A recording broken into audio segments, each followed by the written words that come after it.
Hi, Tucker. I'm Todd. Hi, Todd. I'm Tucker.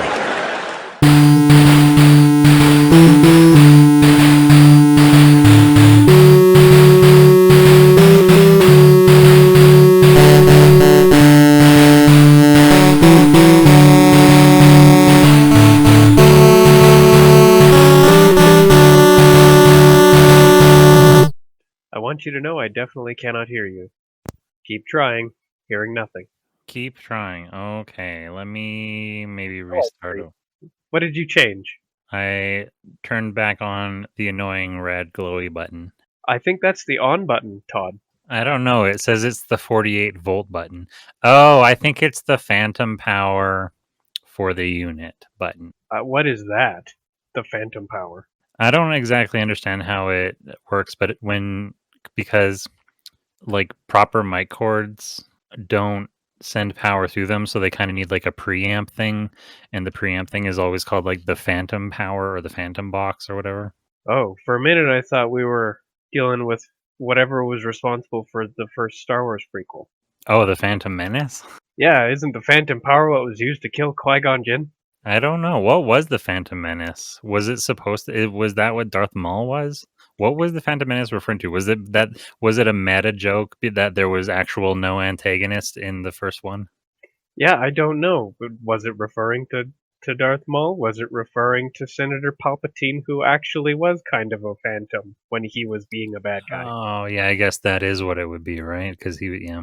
But who is the Phantom? I don't know. But Palpatine was actually he's been the bad guy through literally every Star Wars film of note. I was trying to remember the name of a show last week, and I just remembered what it's called. Did you ever watch Flying Rhino Junior High? Ah, I did. And there was that dude in the basement, and his name was Earl, but his rat companion called him Phantom. Oh my gosh, I must not have seen very much of this show because I remember very few of these visuals, but I'm looking at it now. Yeah, I didn't watch a lot of it. It's one of those things that's like, okay, well, this is on. I guess I'll watch this. Yeah, I definitely saw some of it because I recognize some of these characters and I recognize the name, but I cannot tell you anything that they've ever done. It wasn't super important, but I guess I like the idea of. I guess they were playing on the Phantom of the Opera. He was the Phantom of the high school. Was this kid who had attended the school in the past, and then he was so utterly shamed and shunned from the society of the school that he just lived in the boiler room and had like a grand. He was the wizard with his grand monitoring surveillance system, and he was always trying to stop the kids from their adventures. Interesting. The Phantom Menace. Anyhow, Was a was he tangent. was he a benefactor or a villain? He was a hardcore villain, but he was a what do you call it? An impotent villain. Oh yeah, typical cartoon villain then. Yeah, always foiled. Next time gadget. That villain was actually kind of scary. Did we ever see his face? We only ever saw his hand. That was the point, right? Yeah, wasn't he Dr. Claw? Dr. Claw petting his cat, or like squeezing its neck or whatever. Next time, gadget. Yeah, that was a good one. I didn't like that guy. I never saw his face, and that made me like him less. And also, he's got a claw, and his name is Claw. And what's he doing with that claw near that cat? The he was trying to win it from a vending machine or whatever. The most traumatizing thing I remember being in television was, did you ever watch Ghost Writer? I can't remember. It doesn't sound like a memorable thing. It was on PBS, I believe, and it was Movie or show? a show. It was a series in the 90s. Let me see if I can find Ghost Writer. Oh yeah, have you ever watched Your Movie Sucks? The guy that does film reviews. Yeah. So he did a video. So the show I remember watching as a child and being traumatized. The premise of Ghostwriter was that these kids wrote for like a school newspaper, or maybe it was just a fantasy children's newspaper or whatever. But they had this little ghost buddy who would show up and lead them on little tales through town that would inspire them to write stories about or whatever. But they had this thing. If you look up YMS childhood trauma, they had this slime monster, which was like this little doll wearing a leather jacket, but it had this warped up, melty goo face. as a child, scared the living fuck out of me. Like, couldn't watch TV for a while. And the first time I decided to look it up as an adult, I discovered that there's a whole 4-part series about this guy, the traumatized so many children all over. Can you see it? Yeah. I looked it up. I don't like this at all. They can't show this to children. His name They is did. Gooey Gus. No.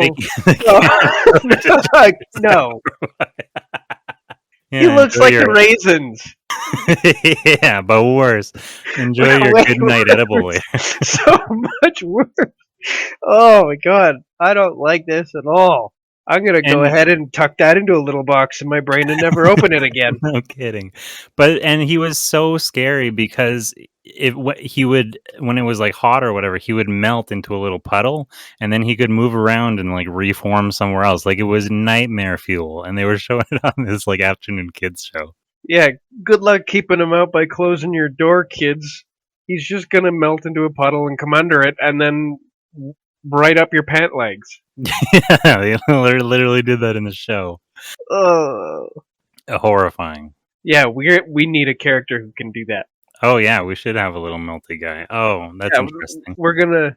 You've got your past trauma. I've got this right now trauma, and we're gonna get through it together by shared trauma. I don't know. Maybe one of the characters in this dystopia. I don't know. It's too fanciful. Is this going to be a part of our cast? Oh, I don't think a bizarre mutant in the future is actually all that fanciful. We could go full Fallout with some of these mutants. Oh, I guess so. If we already have like cyborg kind of guys. Yeah, and I think a melty person who lives on the streets in some place, because obviously mutants are not going to be full citizens. Why would Right. they? We're humans. We're not that nice. A melty space princess. Is I that was just, is that how we want to go with it? I don't think so. I was just watching Adventure Time from the beginning. Princess Bubblegum. A lumpy space princess.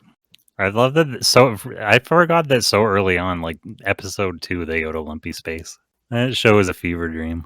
I can't remember anything clearly from that show either, and I think that's my fault because I've never watched it sober. Yeah, I don't know. It's not really a sit there and watch it sober kind of show. I don't know who it's intended for, really. I don't know, but it's definitely for adventure. But I want to become intoxicated on something and then enjoy the visuals. Yeah. Okay. So we are. Hey, hi, hello, everyone. Welcome to the Tucker and Toddcast. Yeah, thanks for coming. Thanks for tuning in. Welcome. You are so welcome. You're so welcome, and you're so lucky because this week we're picking up where we left off on our cliffhanger last week. We got lost at the supermarket.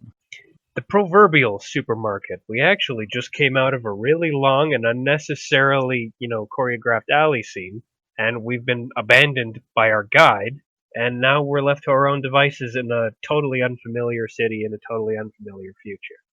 So did you want to, with this time, do we want to discover, we could do a little bit of like character development with Plato, because do we discover a plot while we're left to our own devices, or is this when we get into trouble with because we need to do the walls. The walls. Oh yeah, need to become involved. this will be when we do the walls. If anything, Plato is going to return kind of while we're on the run after breaking a specific numbered wall. Okay, so are we opening with running around in a panic and knocking over a wall?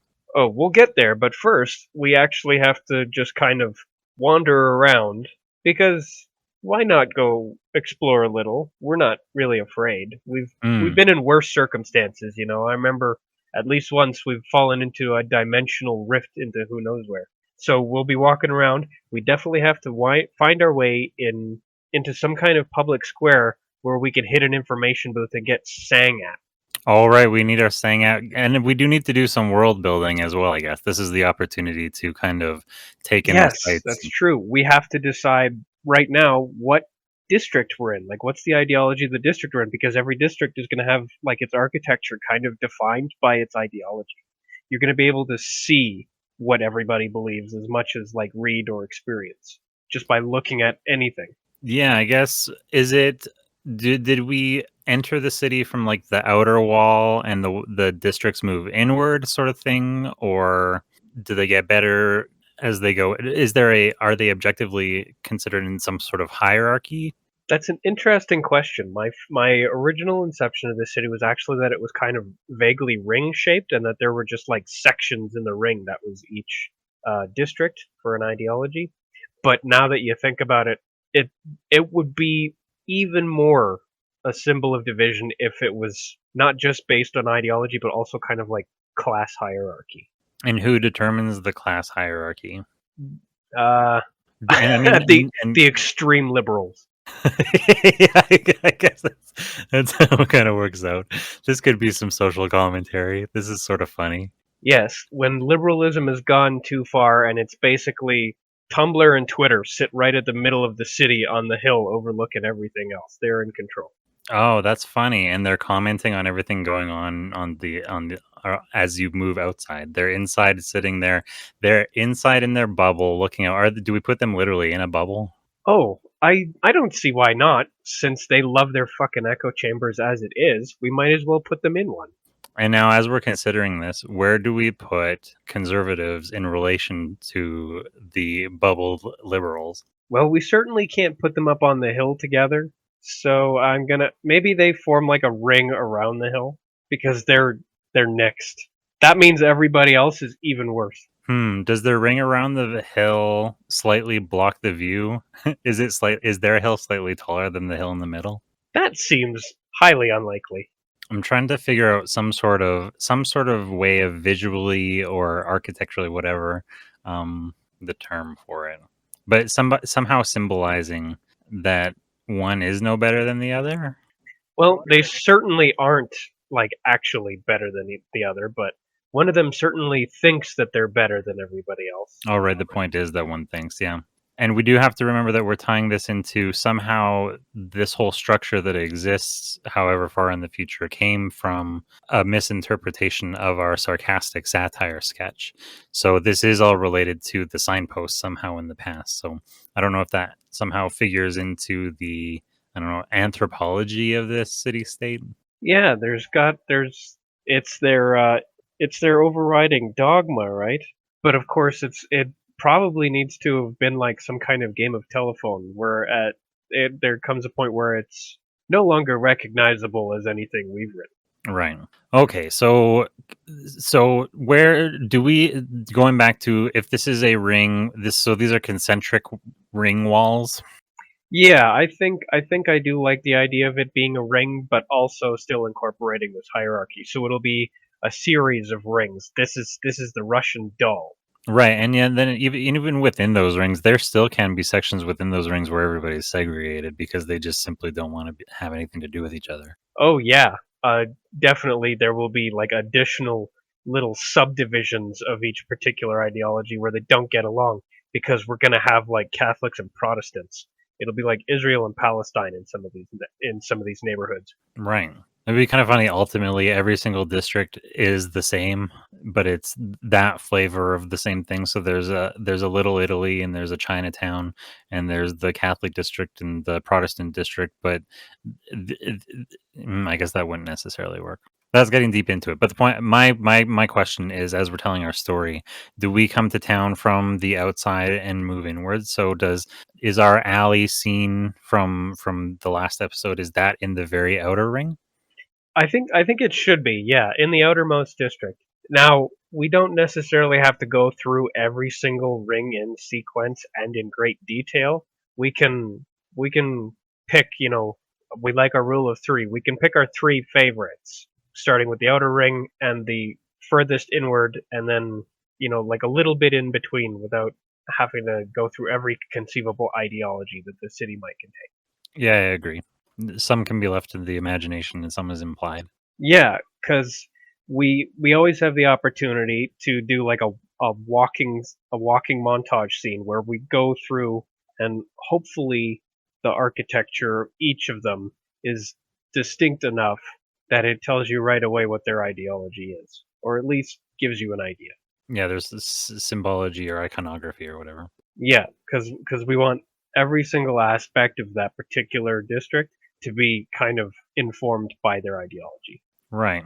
which means that the Catholic district is going to be full of awesome cathedrals. I love Gothic cathedrals. They look so good. So everybody's house, everybody's apartment, it's just a Gothic cathedral. Oh, I like that. Taking the theme like to the absurd. Yeah, like that person's dog, that dog has a cathedral doghouse. Yeah, and the dog's hair is groomed into everybody's got like what is that? Topiary?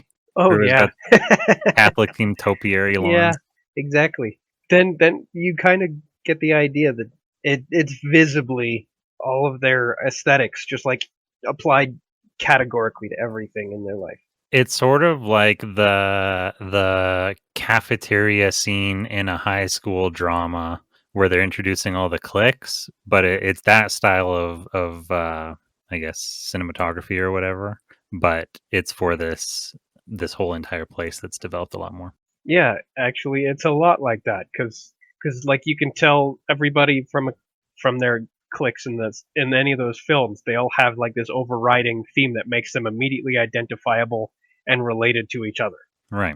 So yeah, click district, disc clicks. That's not gonna work. That's a hard one. Discrolix. I regret this now. You get a rebate, a mulligan. Oh, good. I'm gonna make use of it later because I'm not gonna make a second attempt at that. So if we started from the outside, and Yeah, let's decide what the outer ring is before we proceed further.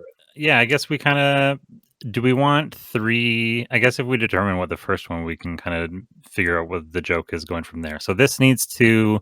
It needs to be something kind of bland and low impact. You think the first one needs to be bland and low impact?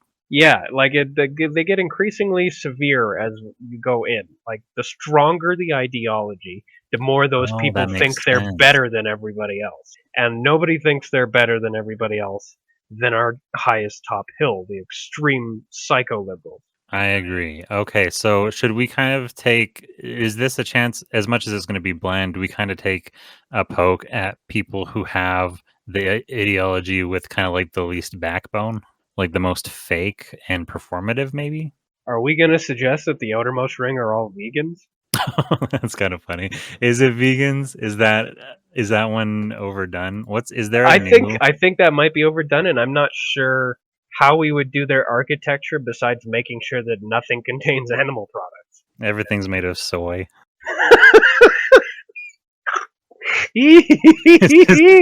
Tofu land. That's kind of funny. Okay, that is kind of funny, but I also don't know if they should be the outermost ring because I've never met a vegan with no backbone. Yeah, that's true.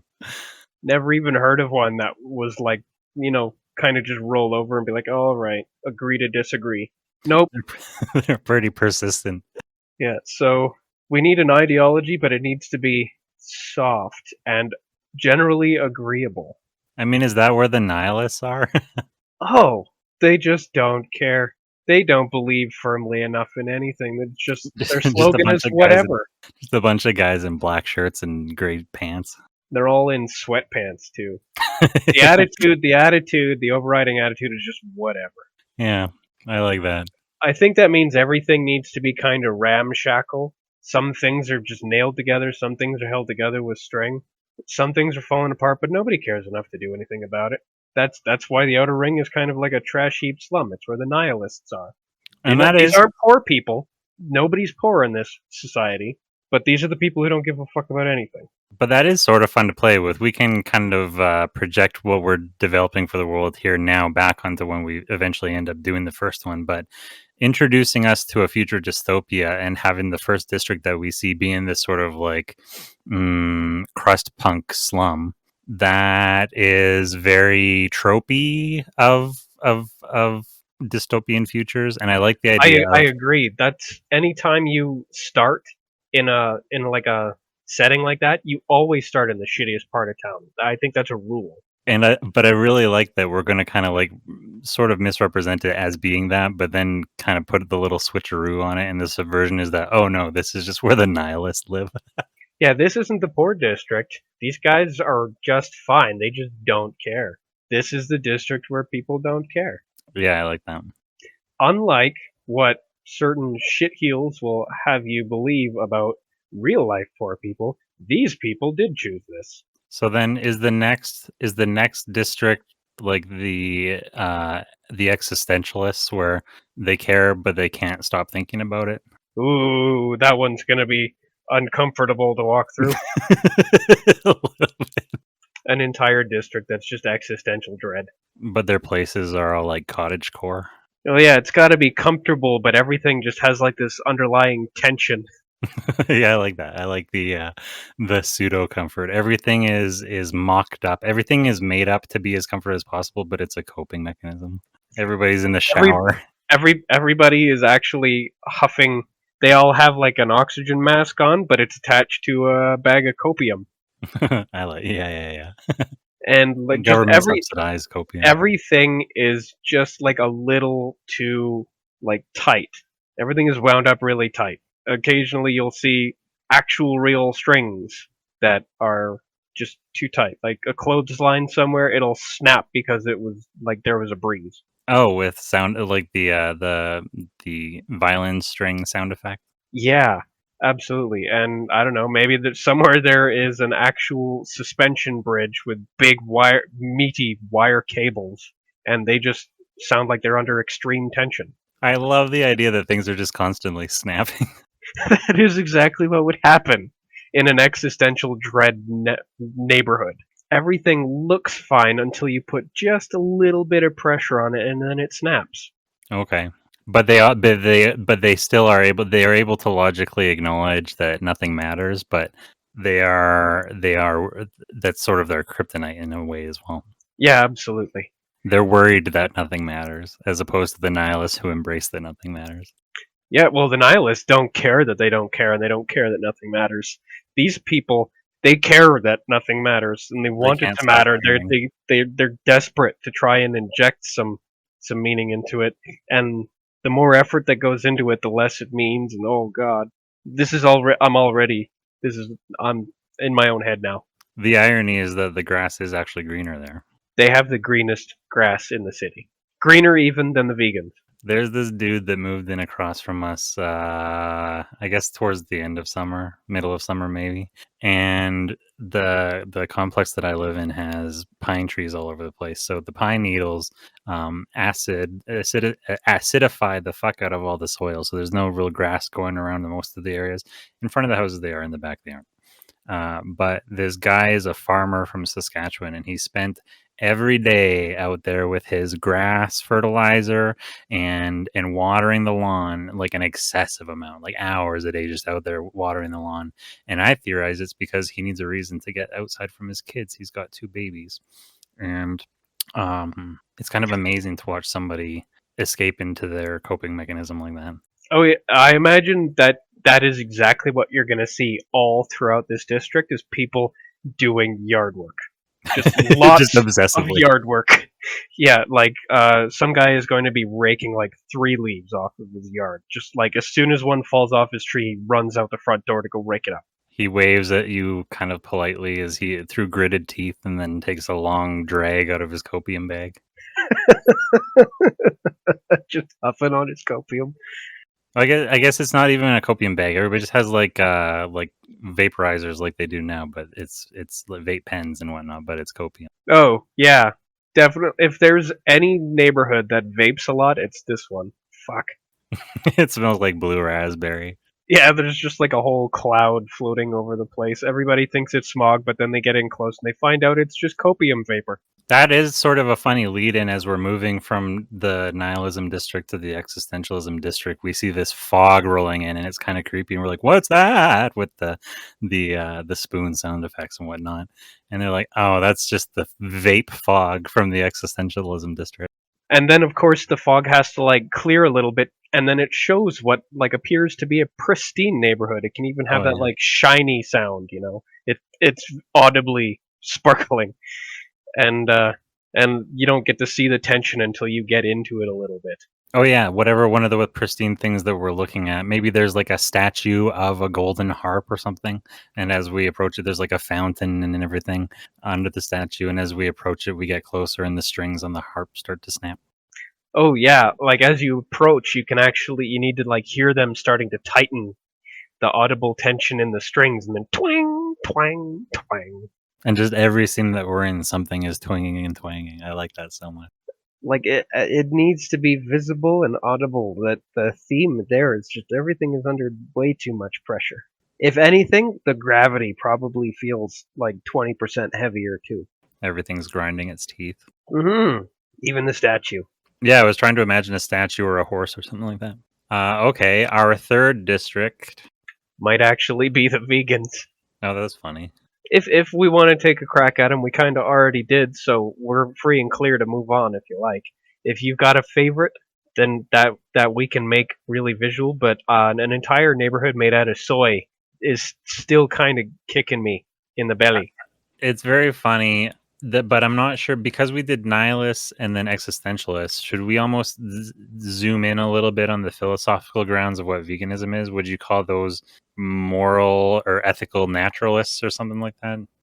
I actually do like the idea of continuing with this trend of philosophical ideologies being the furthest outward, because naturally they're kind of ephemeral.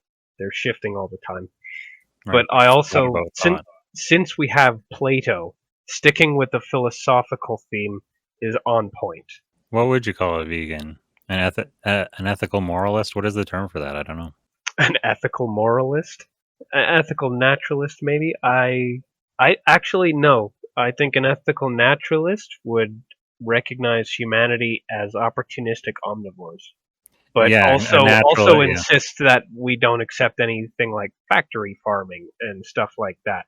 So they would want all their food to be ethically sourced, but also recognize that we have incisors for a reason, etc. Although most of our teeth, Oh, most do of we our call teeth them? are good for grinding away plant matter.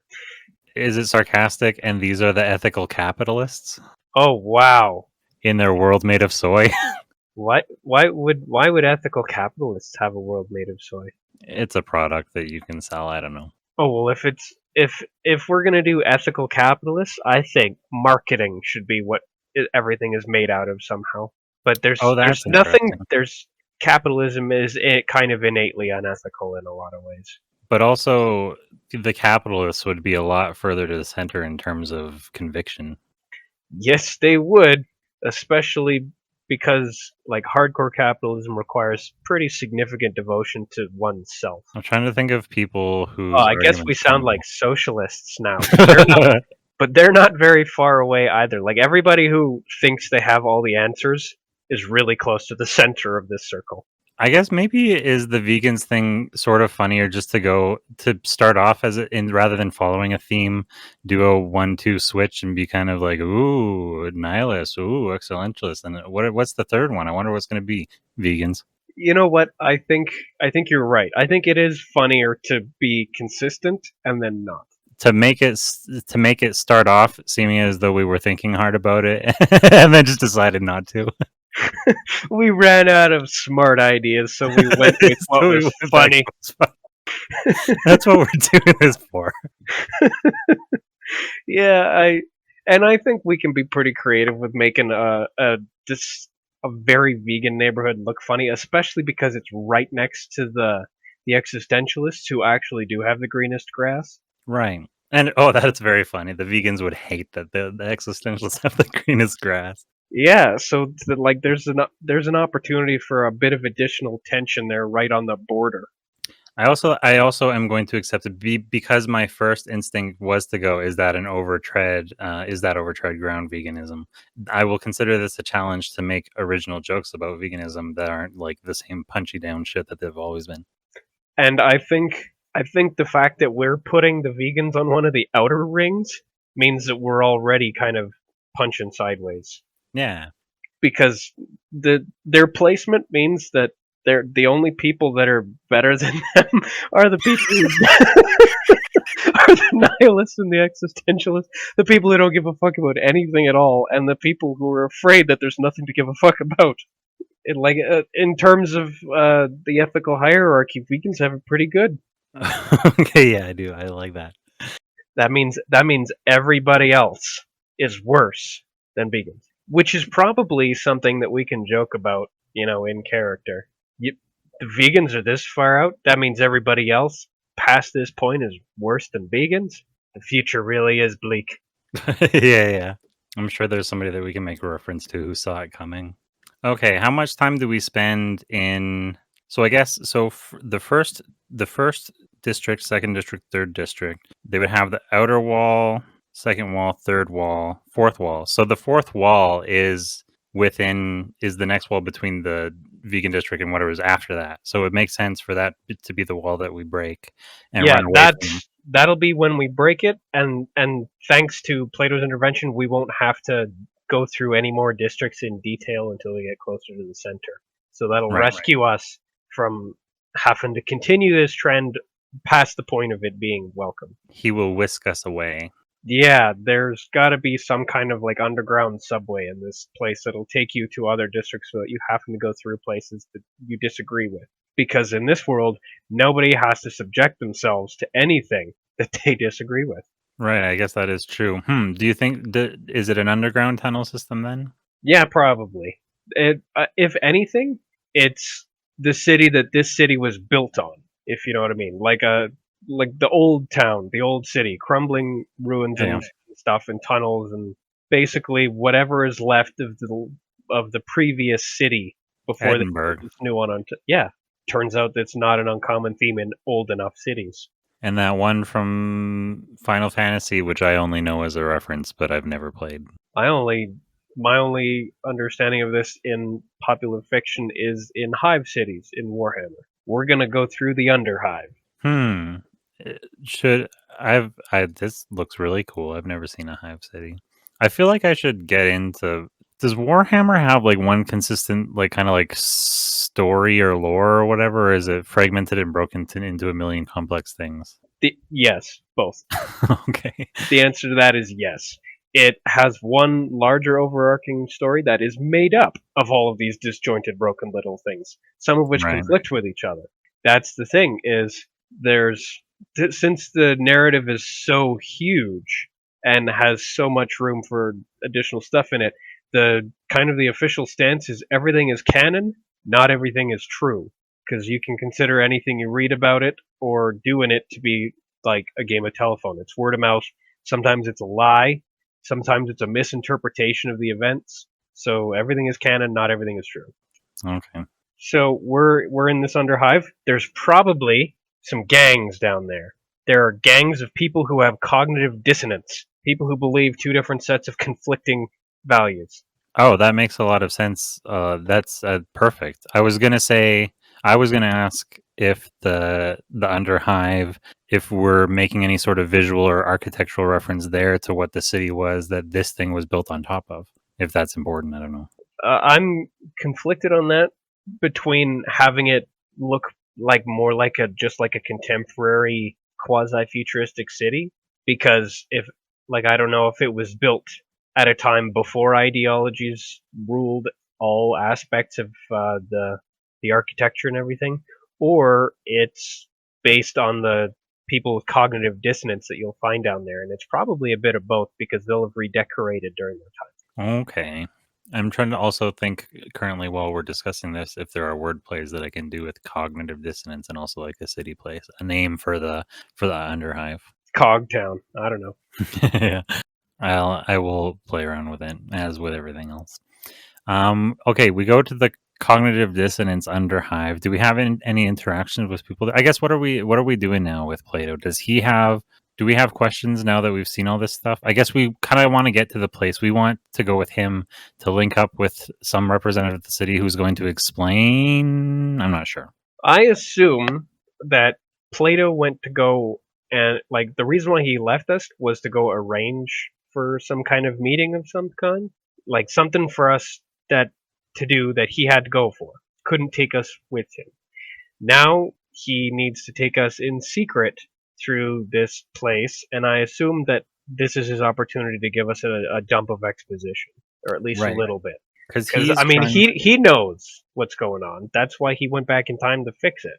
Yeah, he's trying to reveal to us what plot is afoot, or not necessarily the plot is afoot, but he's trying to reveal to us that this is all caused by something that we did. So I guess what he's taking to us to is some sort of evidence in their record keeping or in their lore somehow. Maybe he's taking us to their library where they have the first recorded artifact that contains our sketch on it, from which is like held in great regard or whatever. Also, I want to say this now. Nothing we can ever write will ever actually justify this. So I think we should do the exact opposite, and it should be like the lethal joke, where it's just stupid. Oh, yeah. Because at the rate we've built it up, nothing we could ever do would actually, even in the wildest kind of series of butterfly effect circumstances, create a future based around something like that. So it has to be a goof, and it should probably never actually be revealed just what it is. It should probably be left kind of vague. That way we don't have to explain it too much. Like, the sketch was so dumb that it broke someone's brain, and that person happened to be in charge of like making important decisions. I mean, that could have been it. Nobody here now will know why or what series of events, because it happened to their ancestors, and with everybody dividing up their ideologies, nobody communicates and shares information anymore. So there are no like comprehensive, cohesive records of history. So what we're looking for is like the library that has the last like still existing shred. It's probably just like 2 or 3 lines of dialogue from the sketch. That's all that exists now. And then all the rest that they've filled in themselves. So there's the word of God, and then there's the word of man that they've plastered all over it to justify everything over time. Of course. I mean, and that's very much kind of how it plays out in the story that I guess prompted this premise from the Cloud Atlas. They only had a scene from the entire movie which got turned into the source of culture or whatever. It was just a little flash. It does make sense. Yeah, and it could also be that it could be, for instance, somebody watched or read or otherwise reviewed our sketch, and then like what they wrote about it could be an important part of how things progressed. So not even necessarily what we did, but one person's reaction to what we did. We still have a direct causal, link in that chain, but like it could be any number of things down the line. Oh, I mean, could it be that it didn't even have I can't think of the word right now. The origins were not authentic. Like it was somebody who was trying to run a scam. I'm thinking of like Joseph Smith and Mormonism or whatever. Somebody who took our sketch and then repackaged the message and sold it so that they could benefit from it monetarily, and it just went out of control and became a cult, which became a society or whatever. Oh, now I know exactly what it was. It was somebody's reaction video. Oh, perfect. Yes, I guess that is kind of what I was driving towards. Yes. Yes, somebody's reaction video to our sketch was how it all started. It birthed Plato revolution. Plato blames us though. Fuck. So is the record thing that we find then is not even our sketch? Is it the reaction? Yeah, it'll be a clip from a YouTube video, and there we are in just the corner, and we're like at 25% volume while this guy talks over us for like 5 seconds, and that's where it all comes from.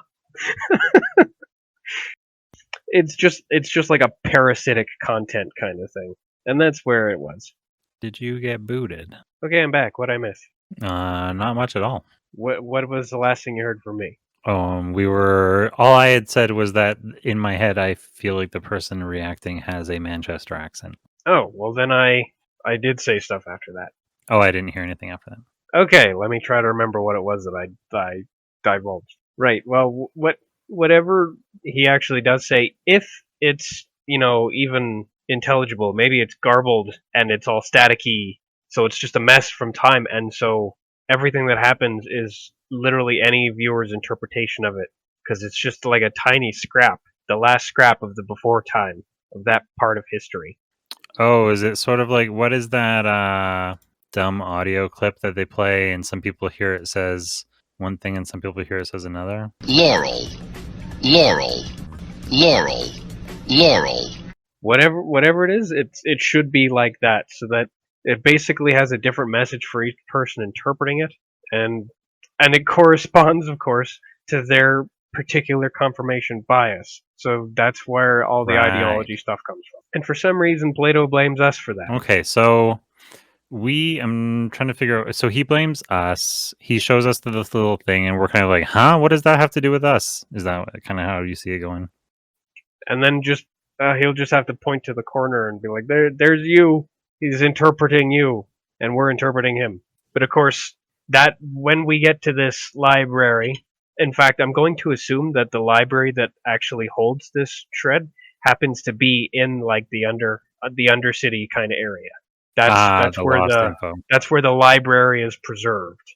But to get there, we still have to go, through these gangs of people with cognitive dissonance, because they're unwelcome everywhere else because their ideologies don't fit. Right, they can't fit in. They can't hold a conversation.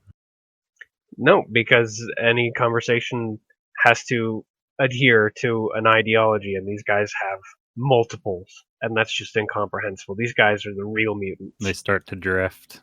And it's down here where we'll meet our melty friend. Right, we had our melty friend. I forgot all about that already. Yeah, we're gonna like him so much that we're gonna take him back to the past with us. You're coming with us, pal.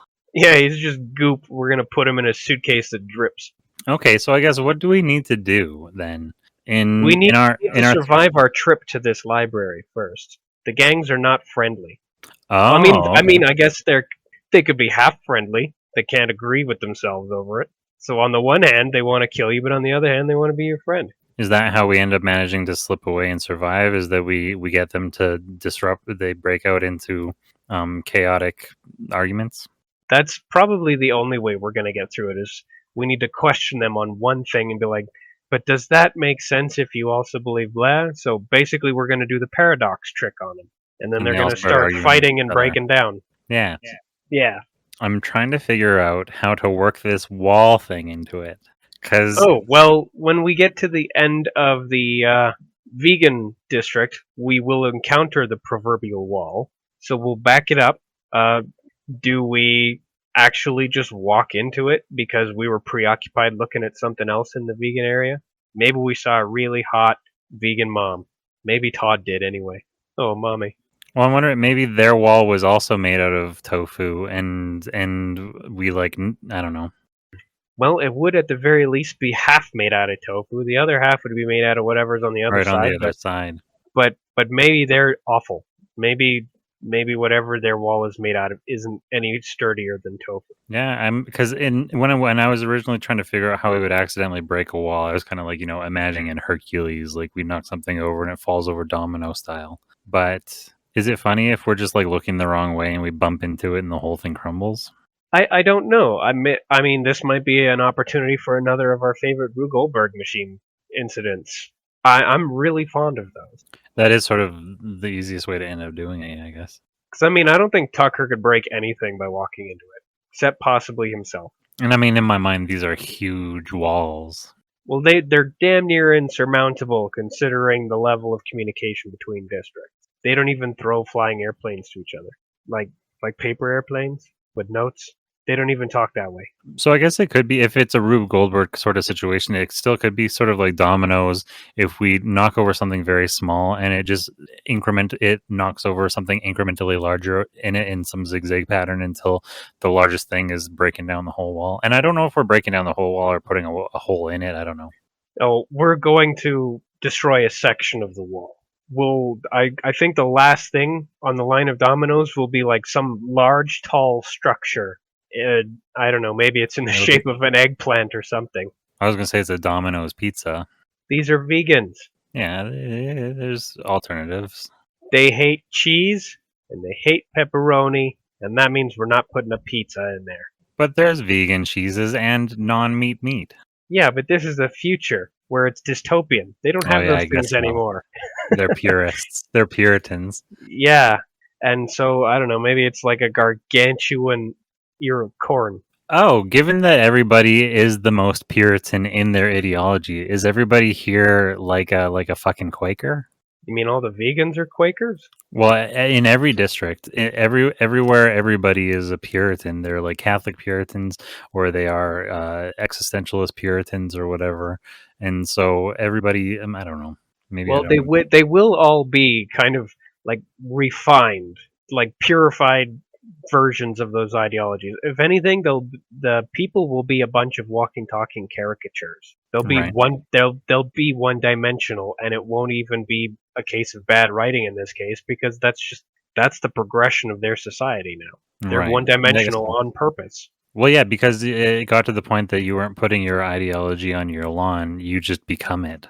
Well, yeah, they weren't just sharing it anymore. Now, eventually, people stopped living next to people that had the same or that had different ideologies, and so soon people would start grading moving to neighborhoods based on the ideologies of their potential future neighbors, and so you'd get bigger and bigger pockets of like-minded people, and it just went crazy. And eventually, with no different opinions around, you wind up every single one of these rings winds up being an echo chamber. So take me back to the eggplant. Oh, I was just thinking of a large building in the shape of an eggplant that happened to be standing up, and it just gets knocked over by the thing next to it, and that got knocked over by the thing next to it, in the way of Greek columns, and just and it's a gargantuan statue of some kind of phallic vegetable that falls down and smashes a section out of this wall. Well, I was gonna say if we are gonna do an eggplant, we're gonna have to do a pretty clever dick joke in there. Rector damn near killed her. Yeah, of course. Except it's supposed to be rectum, but I didn't want to also make a butthole joke. Maybe rector damn near killed her could be in the Christian district. A rector is a thing. That's where the priest lives. That, sir, is a rector, And don't think I won't notice you correct yourself without acknowledging your mistake. Oh well, then they're right next. They're next. We just smashed their wall. That's oh yeah, they're the next one. That is very funny. So I made a good joke and I didn't even know it. Yeah, it breaks. Okay, so I'm trying to imagine the scene. So this gigantic eggplant breaks through, and maybe we see the legs of a priest sticking out from under the eggplant, Wizard of Oz style, and somebody else in another priest costume or whatever goofy hat they're wearing screams, "Oh my God, you killed the rector!" And somebody has to say, "The rector, God damn near, yeah." Near killed her, and then the joke is so bad that the feet actually Oh, do exactly what they did in the Wizard of Oz, where they kind of roll up and disappear underneath the building. precisely, because that's always funny to me. The line was supposed to be that eggplant killed the rector, and then we say rector damn near killed her.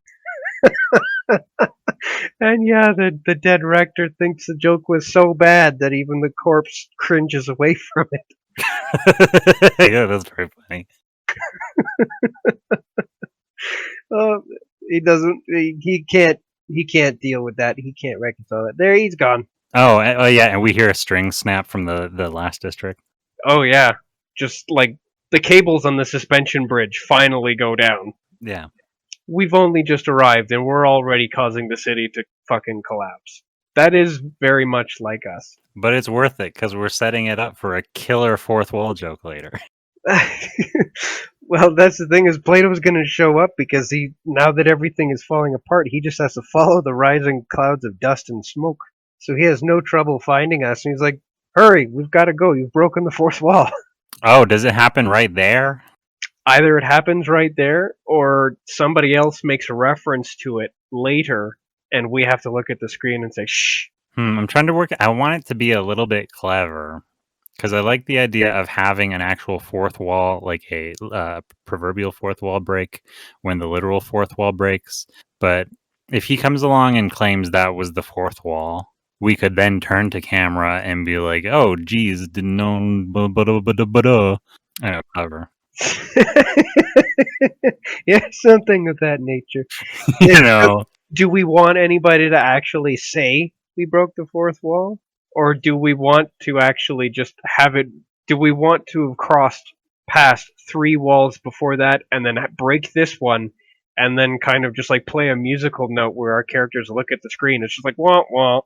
Well, the way that I had originally envisioned it, I guess I don't know. I thought that we would have some city rep, but it didn't make sense because I was coming at it from an angle where there was some nefarious plot afoot, where a shadow organization or something was maliciously perpetuating this ideological segregation, and we had to, and somehow to solve the problem we had to go around from wall to wall, and after visiting 3 walls we got to the 4th one and somebody's like, what's this? Somebody's already broken the 4th wall. And that's when we look at camera and kind of go, shh, don't tell anyone, and we break the 4th wall. But that involves a whole bunch of plot stuff that we don't really need. So if Plato is somehow able to just simply say, or is there a sign, is there a label, or is it Plato says, what did you guys do? That's the 4th wall. Or is it, are there a bunch Well, we could definitely put like a big number 4 on it. No problem there. But we have to number each wall before that. Yeah, and I don't really want to do it that way. I would rather not even. I would rather show with dialogue rather than show with imagery. And I'm trying to think if maybe somebody starts like shaming us for having broke that wall. You weren't supposed to do that. You're never supposed to do that. And we're like, what's the big deal? Plato shows up and says, guys, that was the 4th wall. That's when we look at camera and kind of do a tee-hee. I don't know. Wah wah. But yeah, we definitely don't need an evil character or organization that's perpetuating this, because everybody seems to be comfortable perpetuating it themselves, because it's so much more comfortable to live around people who believe all the same things as you do. And we also don't need a quest there. We just needed, all we needed to do was get there and have Plato show us what he believes is the evidence that this is our fault, so that we can do something about it. Because that's what we came. He came to prove to us that we caused it, so we need to do something about it. So now, Well, yeah, it's 2-part.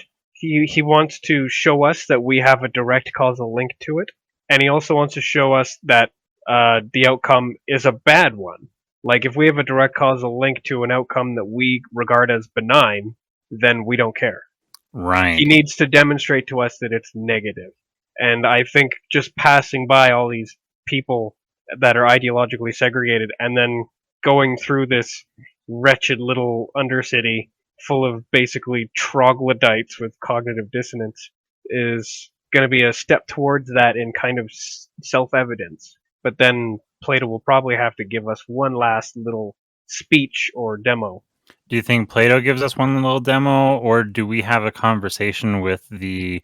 Oh no, because we get away from the cognitive dissonance. I get it. I remember. Yeah, it turns out they can't be reasoned with because their own beliefs are in direct conflict. Oh, do they refer to their gang? Do they call themselves the Cognitive Dissidents? I think that's what they should be called, but not necessarily what they should call themselves. Oh, That's what they're classified as that by everybody's From ideology. Yeah, like I guess they don't need any ideological police. There are no like citywide industries. There are no citywide infrastructures, no services. Everything is per district, that because makes sense. even the cops in the vegan district are vegan. They're vegan district cops. They don't cross the 4th wall. Well, yeah, they're only policing veganism. Exactly. So there is no actual. There are 0 unifying kind of factors. They might as well be separate cities. They just happen to be in the same general area. Right.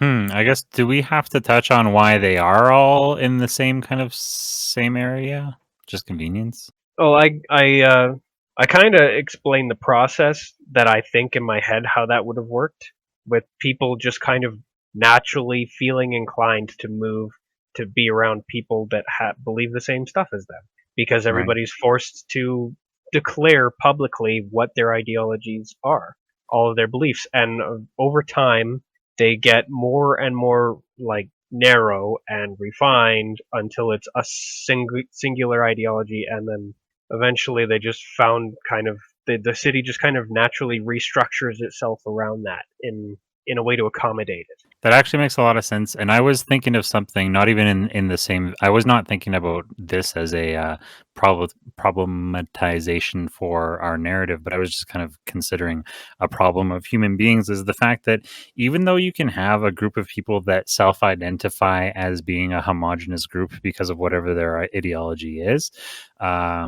the thing is, even when we cognitively are sitting there thinking, this is what I believe and this is what I think and this is what I need to do to make this community thrive, or if you're thinking this is what I need to do in order to disrupt whatever community I feel needs disruption, if you are disrupting or if you are trying to commune, there's shit going on inside your brain on a like a natural emotive level or whatever that is either working against what you are cognitively trying to do all the time. We as humans are always trying to become a community, even though when cognitively we think we're trying not to, and that's always going to be a problem, I think, until you can like unprogram it. Well, yeah, and I'm not sure that that's something that should be unprogrammed, if it can be, because the sort of desire to congregate with other humans and the natural instinct towards community is very much like the natural instinct towards language and communication. It's kind of an innate, integral part of what it means to be human. Well, I think it's coded into the survival schematic in our DNA. And now we've gone full circle right back into philosophy. Ooh. What does it mean to be human? And is that important? Does it matter? Why does it matter? Ugh. Fuck this. I'm gonna go hang out with the nihilists. No kidding. Because we're already in existential dread now. I'm just gonna go one lot over. Gonna be with the nihilists. Gonna shoot some heroin into my eyeballs. Yeah, I hang out with the nihilists. They're literally right. Hanging out with William Burroughs.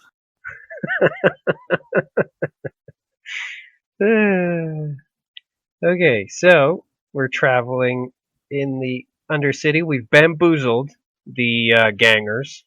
Don't care what they call themselves. They are the cognitive dissidents. That I'm going to assume Plato tells us that's what they're typically classified as.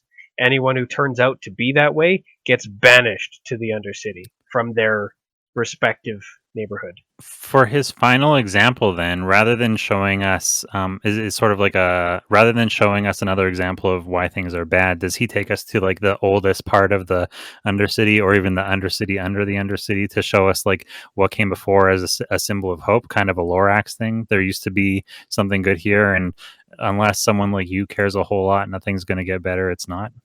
I like that. I like the idea that buried deep underneath all of this, somewhere there is just like this it's a nugget. There's this little uncrushable core of just like a harmonious kind of unity. It's buried, but it's still there. It's not broken. It's not gone. Right. So, I guess yeah, I like that a lot. That Plato says that it's not all bad. There's hope. There's still this. and this is sort of literally what we were just talking about, these inherent things way deep down in the coding. Yeah, it's underneath all of your ogre onion layers. Ogre. Everybody likes cakes. So Plato takes us to this. I suppose it could be some kind of a monument, some kind of still existing monument that is supposed to be representative of like a united humanity, the sort of thing that we can accomplish when we work together, etc. When we disregard our differences and recognize that there's a lot more that's similar about us than that's different. Yeah, is it a monument, something that symbolizes something, or is it like some sort of media, something like some sort of written word thing, something to do with like language and community? It's the first Caddyshack film. That is very funny. The one thing that will bring humans together. The one thing that united humanity. It can't be Caddyshack 2. Caddyshack 2 was more disastrous than World War II. Caddyshack is a very funny reference to be the the one thing. You know, Howie Mandel takes credit for the idea of the chocolate bar in the pool prank. Who could disprove that though? Almost nobody, because he was hanging out with all those Canadian like writers in the 70s who ended up writing Caddyshack, so nobody can prove or disprove it. Well, yeah, nobody knows it's a chicken and an egg thing now, but I sure wouldn't want to get into a long, drawn-out argument with Howie about that, because I wouldn't want to have a conversation with him at all. Yeah, it gets it gets pretty contentious. Really? Do they fight about it? Is that the hill they want to die on? The chocolate bar and the pool hill? I don't know. Is it Caddyshack? That's so funny. Is that I think that rather than try to create some kind of actual touching monument, I think it should be something funny like Caddyshack. Just like a perfectly preserved DVD copy. because what is the movie that people call like a perfect movie? Like I guess it could be like Shawshank or something like that. But Caddyshack is funnier as a joke because it's not actually as culturally relevant. It just popped at a certain point. Yeah. It's NC. Here, how about this? Is anybody ideologically opposed to it? I don't think so.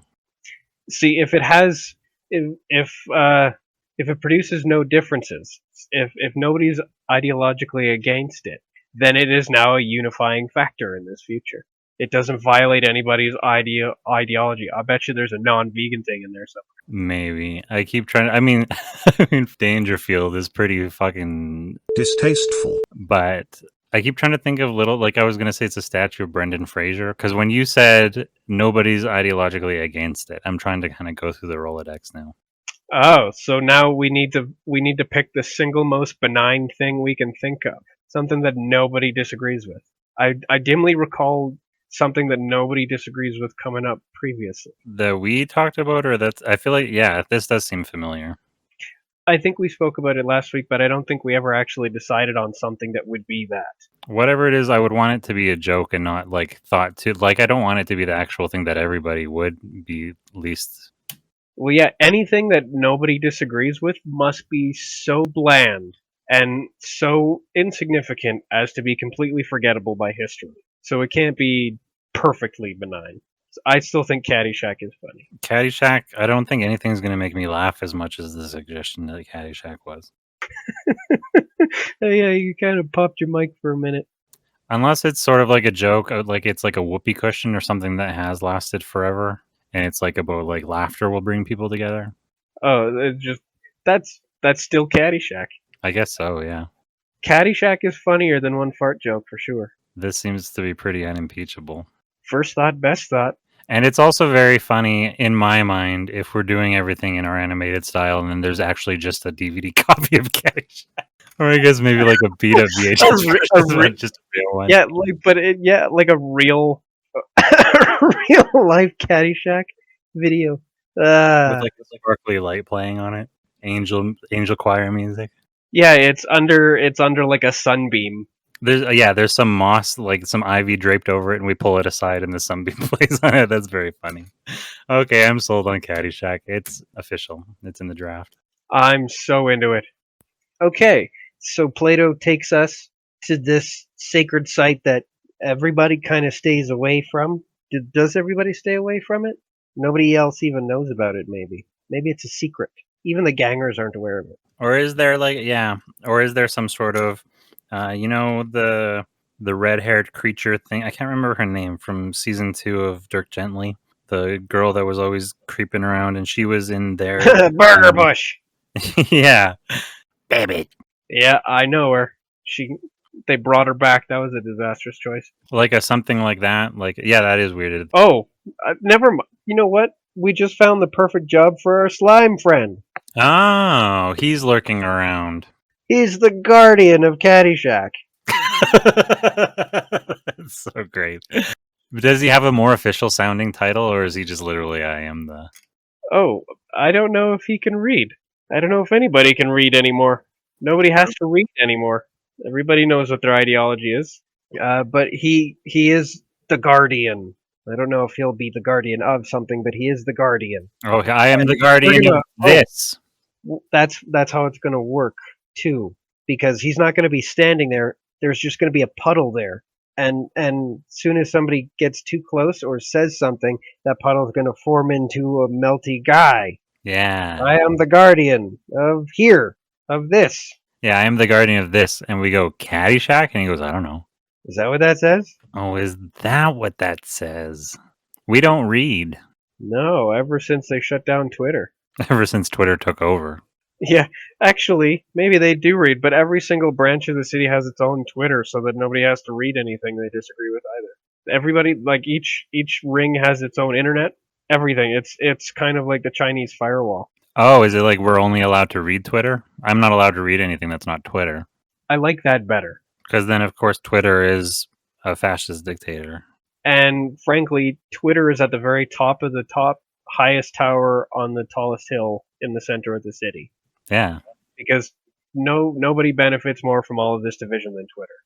Which makes it really strange that Plato wasn't trying to stop Twitter, but maybe he recognizes that that's more than he can accomplish. But at the very least, he can try to radically change the outcome of this city. I can't remember much of what Plato actually himself believed in, but I feel like he would appreciate the endless discourse that Twitter creates. Maybe, although he would prefer that people were having this discourse, with each other so that they could argue instead of just like call each other fuckers and block each other and then go back to their echo chambers. But wasn't he also sort of a troll, or is that one of the other Greek boys? I think that might have been Socrates. Oh, Socrates yeah, you're right. That's what I'm thinking of, yeah.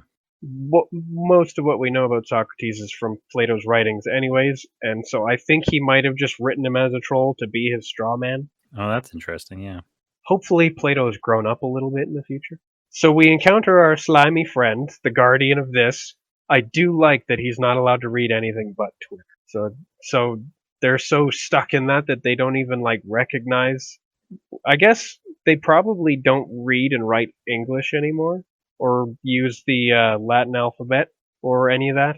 So they probably have like a brand new shit. You know what? I'll bet you every single district has its own written language too, using its own symbols and characters. Yeah, like I imagine it would be some iteration of like GIFs and emoticons. I can't see us evolving into something more complicated than that. It's only going to devolve into something simple. I think that is a much better way to go about it. Everybody just communicates in reaction GIFs. Right. I mean, I already do this, so this is definitely the way of the future. Although I wonder if there will be some sort of, history goes up and down in waves, right? I wonder if there will be some sort of weird Renaissance period at which point language does become like extremely foppish and pretentious. Oh, you mean purple prose makes a comeback and becomes commonplace? Mm-hmm. I hope Everybody has a transatlantic accent. I'm gonna go hang out with the Nihilists because I fucking hope I'm dead before that happens. I hate purple prose. Never take 500 words to say what you can do with 50. Come on. I'm looking at you, Marcel Proust. I mean, really, who needs to pad out their dialogue with a whole bunch of totally unnecessary stuff? That tells me you don't actually have anything to say, so you have to try and say it in a way that's interesting. The meaning itself doesn't matter. I just want approval. Approval prose. I just want somebody to pat me on the back for all the words I know. But you're not using them to say anything. Come on. Okay, slime guy. Yes, I fucking hate purple prose. Slime guy.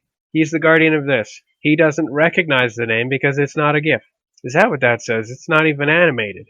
That's interesting. Yeah, I guess GIFs and emojis don't have subtitles or anything like that. Nope.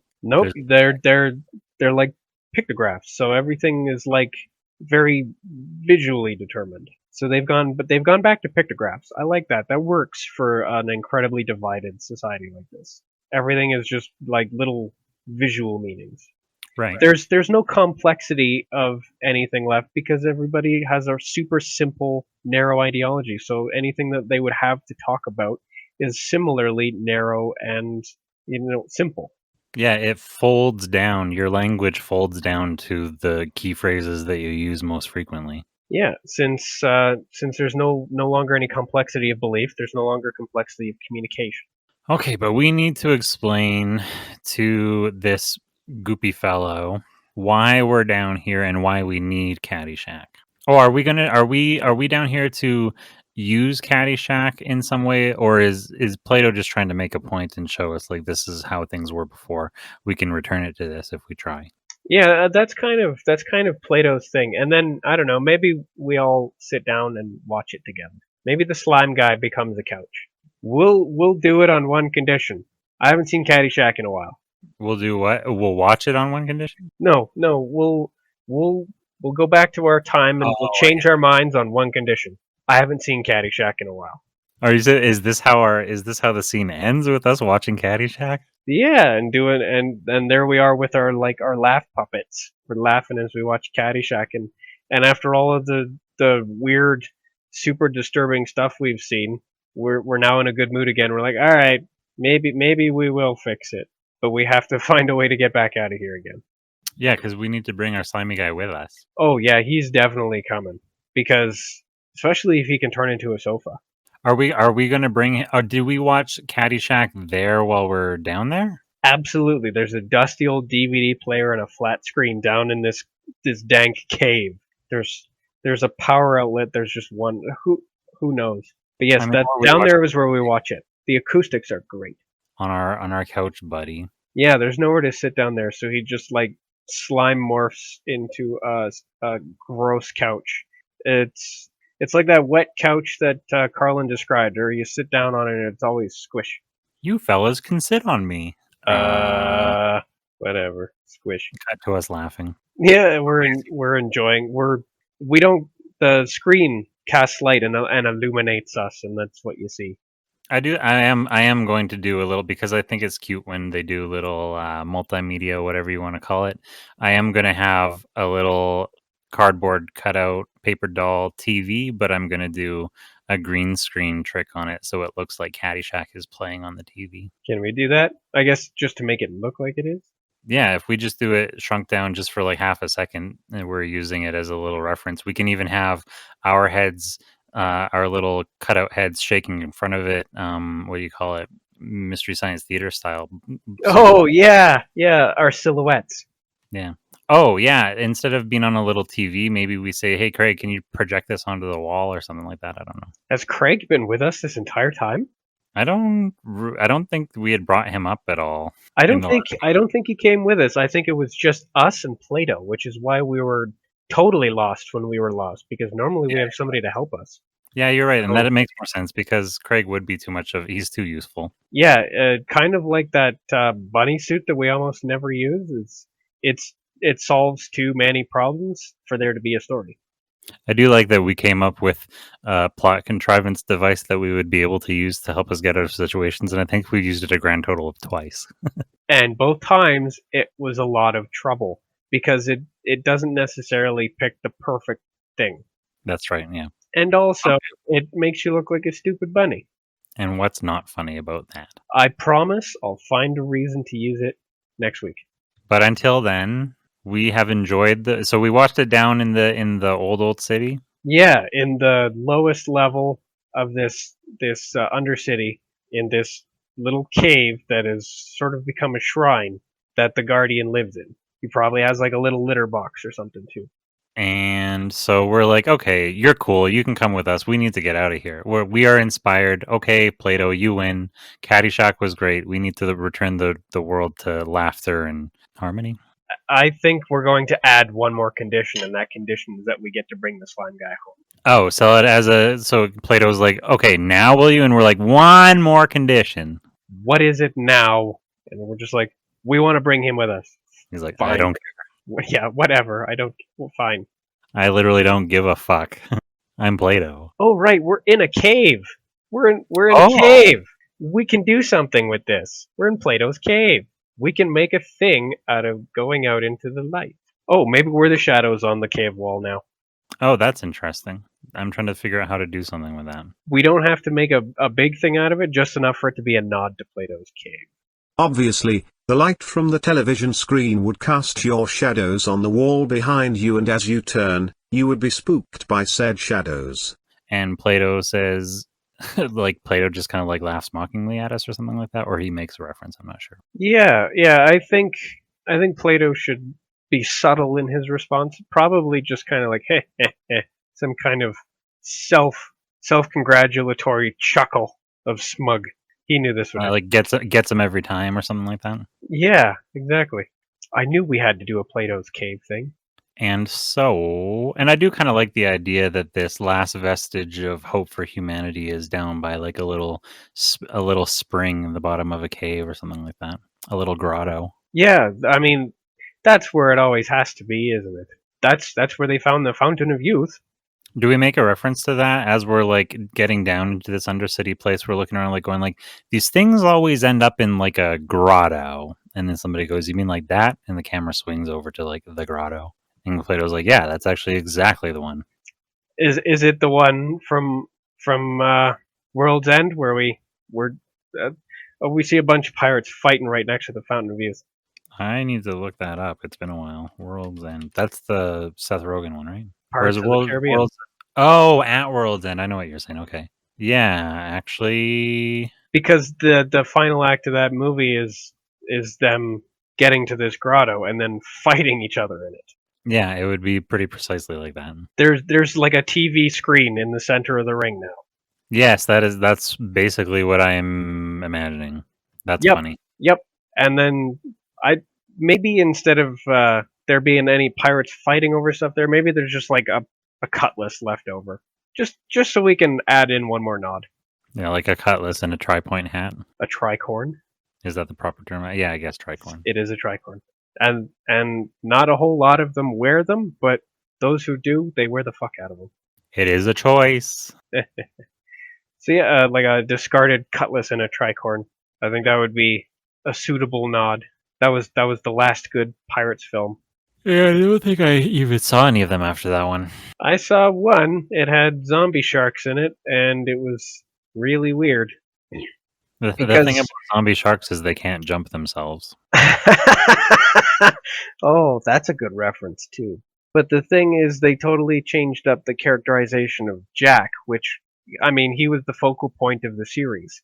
He went from being an eccentric genius to being a bumbling fucking idiot. Like in the first few films, he makes it look like he's just bumbling his way through it, Mr. Magoo style. But like he kind of makes it clear eventually that everything he's doing is quite deliberate. He is calculating and tactical.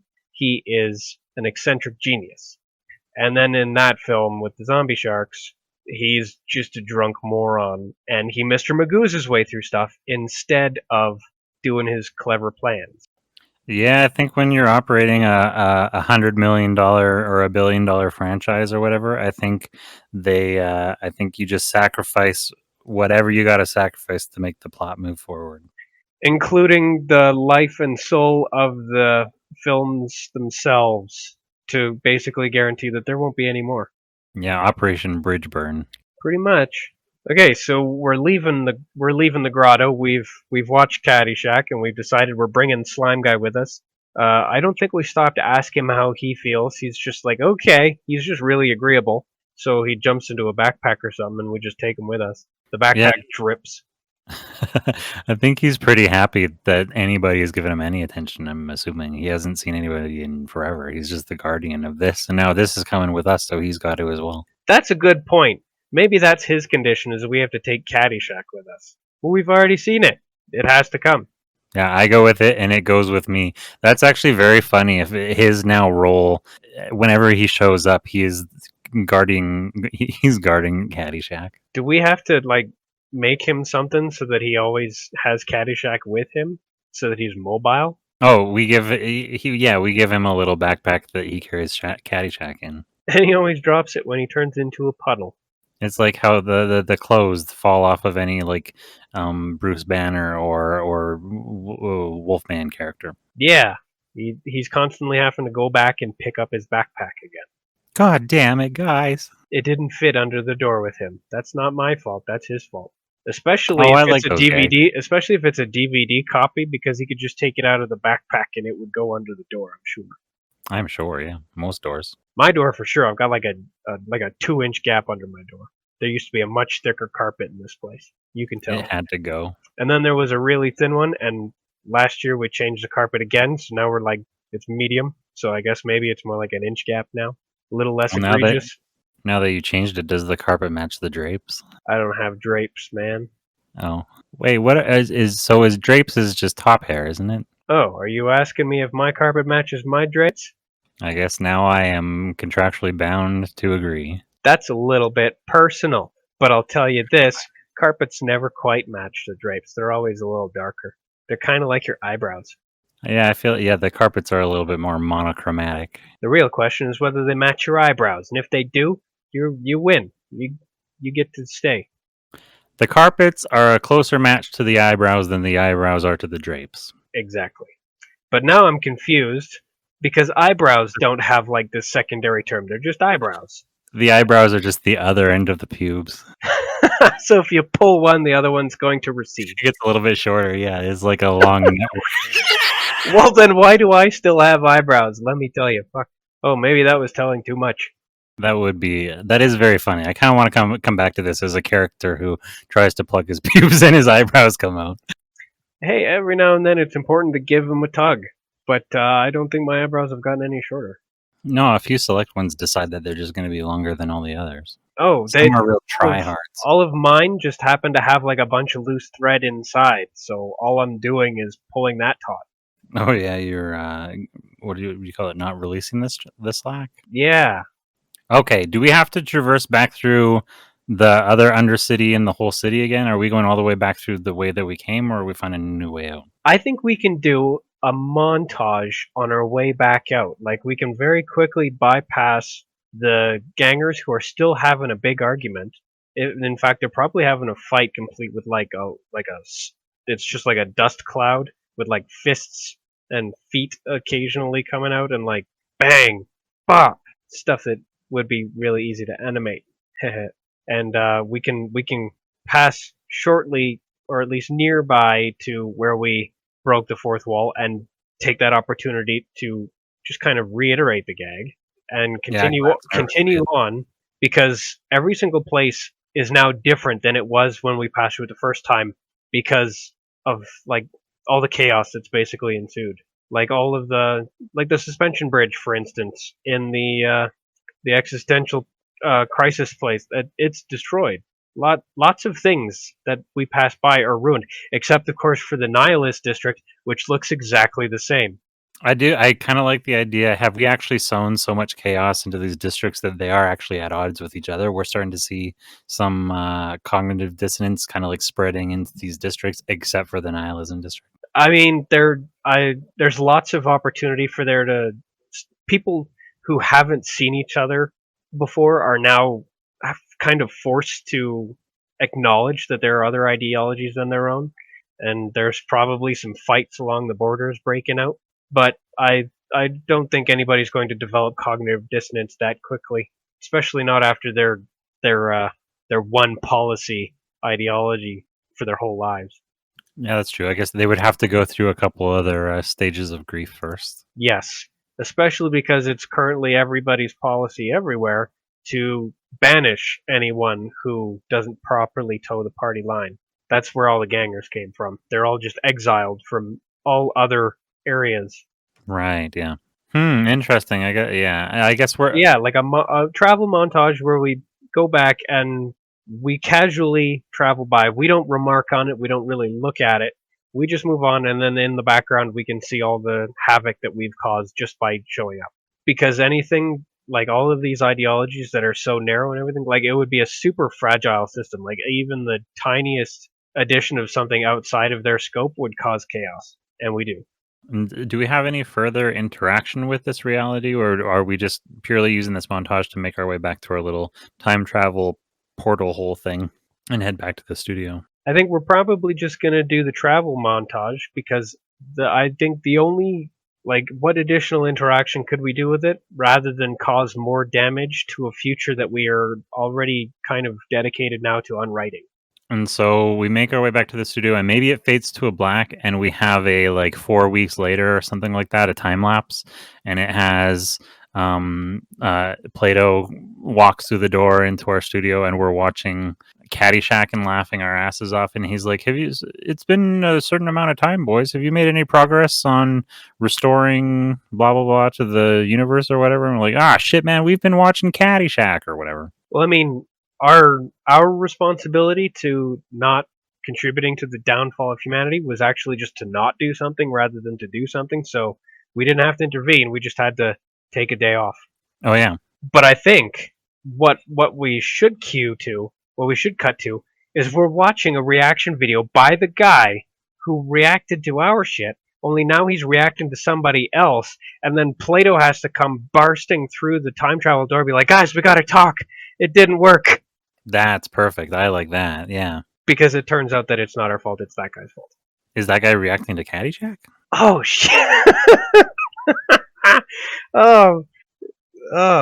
Is he? That that would make things kind of full circle in a funny way. Because It then would be sort of not funny. only are we not the doom, Caddyshack isn't the salvation. Yeah, it would further make things worse. That's very interesting, actually. I'm thinking if Plato's whole thing was to be, we need to come and recover Caddyshack so that you can be inspired to introduce laughter into the world and not make your video, which was problematic. But ultimately, because you didn't make your video, a guy who had originally reacted to your video reacted to Caddyshack, and it led to a worse future. Yeah, a worse one. Plato comes through the door looking even more cyberpunk horrible. Everyone's nihilist now. The entire city, it's just like a scrap heap. Because of Caddyshack. Everyone is Bill Murray's character. It's Mega City 1. But worse. I think that's a very poetic ending. That's how I would end it, is we're watching a clip of that same reaction guy, and then Plato needs to burst through the door and be like, guys, it didn't work, we need to try again. And then that's the end. Does Plato come through the door dressed as Christopher Lloyd at the end of Back to the Future? He doesn't say we need to go back to the future, but he's dressed that way. Oh, yes. Absolutely. Are you sure he can't say we have to go back to the future? He could. He could also make a Greek reference to Rhodes, where we're going, there are no roads. Because isn't Rhodes a city in Greece? Did I get that right? I don't remember. But now that I think about it, I do kind of like the idea of just like dropping a visual joke and then leaving the actual joke unsaid. So maybe he does show up just looking like Doc Brown, and then he's like, we have to go back. And then it cuts. Tucker and Todd! Yeah, we have to go back. And then it cuts. Yeah, I like that. He doesn't finish saying Back to the Future, but that's everybody knows that's what he's saying. Do I put up to be continued again in the Back to the Future font? If you want, but it needs to go into like parentheses. This is not really, because this is the end. We're not going to continue. Yeah. The whole thing that makes it impactful is that altering the past to change the future doesn't work. We're basing it on the time machine version, where he keeps using the time machine to stop his girlfriend from dying, and she keeps dying anyway, because it turns out time is not that simple. Events that are going to occur no matter what you do. So he shouts in his doc costume, he shouts, we need to go back. It cuts to black, and in the Back to the Future font it says, except we won't. Except we won't. We're done with all three-parters. This was a two-parter, and it's been bookended in a way that I think is great. I really, really like this episode and this sketch, I guess. We got our groove back. Well, we needed a choppy groove one so the groove two could really jam. Yeah, and we grooved it. I think that was good. So, there's a whole bunch of jokes in there that I like. Yeah, Caddyshack. The eggplant rector. Oh, should have seen the last one. What's the other word for an eggplant? Aubergine, yes. Yeah, aubergine. I have nothing on aubergines. I just needed to solve that in my brain. Yeah, I can't think of any jokes about aubergines. Rhodes is not a city; it was an island in Greece. But I feel like that's another one that's also along the lines of the Firth of the Forth. Nobody's gonna care or get it. Yeah, that's a big sorry to our Scottish and our Greek viewers and listeners. Your culture is too obscure. Sorry, not my fault. Only pop culture is not too obscure for this. Yeah, because everything we do is pop culture digs. The rest of it is Greek to me. Yeah, real culture just doesn't cut it. We need pop culture. That's the only thing that's universal. Yeah, actually, speaking of Greece and pop culture, the little Grease clip that I made last week when we were trying to remember the words to that Grease song was the most successful clip that we've had on Instagram. And it was also the one that elicited our first comment, as I said. So yeah, that was real nice. That was real nice. The only kind of grease that pops in our world is pop culture grease. Yeah, it really is. And I have a feeling that we're going to live and die on pop culture. But we're writing our own jokes instead of just making everything into a reference, which I like a lot. I agree. And also, I watched a video essay called Rick and Morty Good Show Mad Fandom, which was criticizing the fandom, which is very understandable.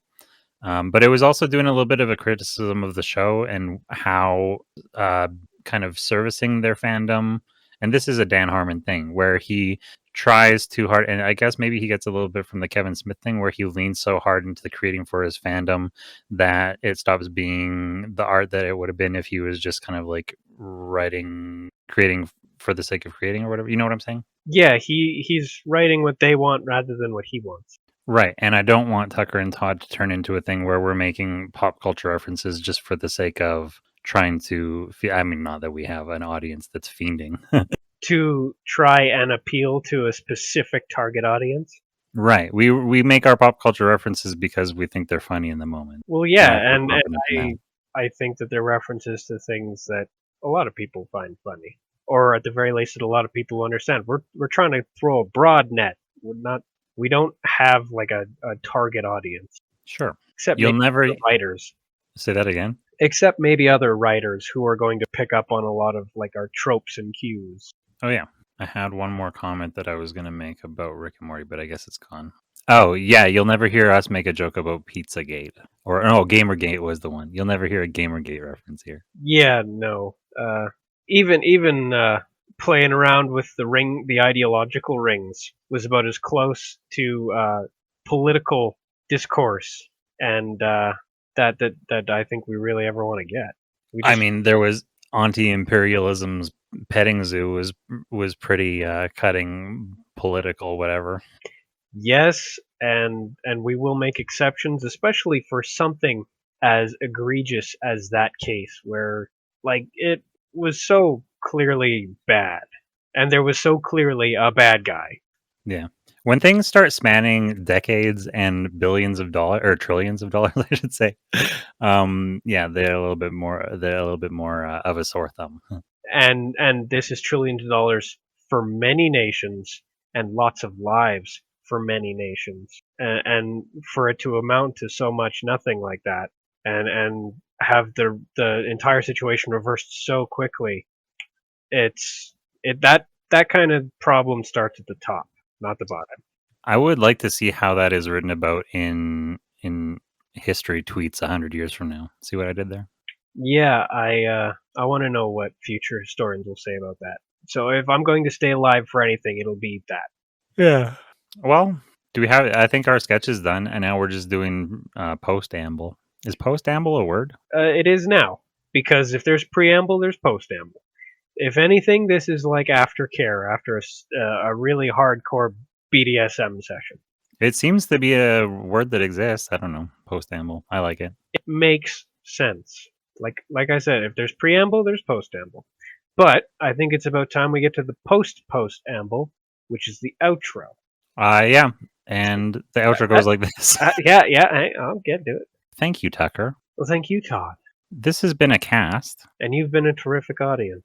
I think that's a really good way to do it. Thank you, Tucker. Thank you, Todd. You've been a cast. This has been a cast. You've been an audience. Thank you, audience. And thank you, Craig. Charmed, I'm sure. Yes, thank you, Craig. And now we bid you adieu. Adieu. Without further ado, adieu. Fuck Tucker. Tucker sucks. And fuck Tucker's friend, Todd.